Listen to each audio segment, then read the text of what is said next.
What would the holidays be without a green bean casserole? And what I love about this one is you can make it on the spot or you can make it and freeze it so you can get a jump start on your holiday recipes.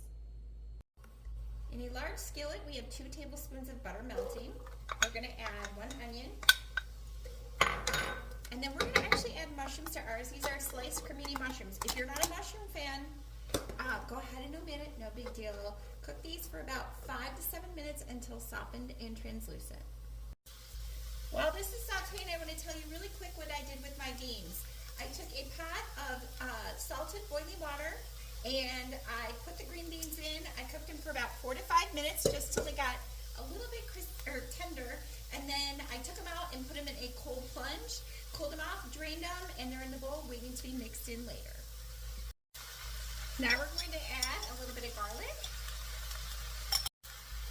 Now we're going to make a roux. We're going to sprinkle in our flour. Give that a quick stir. Get everything coated.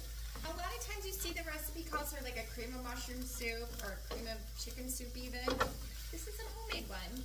And because we're making it ahead of time, we can take the time to do it from scratch. Okay, slowly stir in some milk. We're making that roux.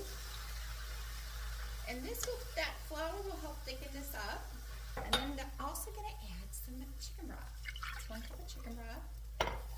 And we're going to give this a few minutes. I'm going to give it a nice stir. Stir it every so often until this starts to thicken.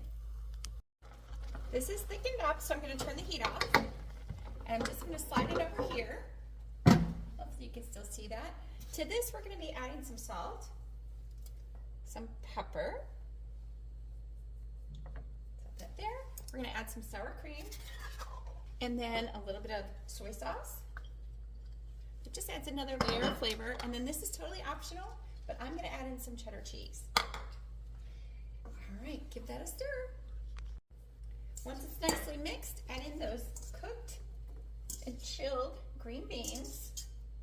Make sure not to add that extra water, and we're going to give this a toss.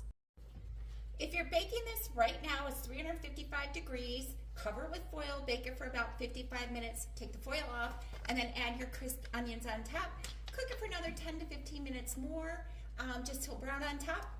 But we're actually gonna freeze it, so we're gonna let it cool. We're gonna wrap it. We're gonna label it and stick it in the freezer. I'm gonna give you the thawing instructions and follow with the onions just the same as I just shared with you. So I hope you love this from scratch green bean casserole recipe.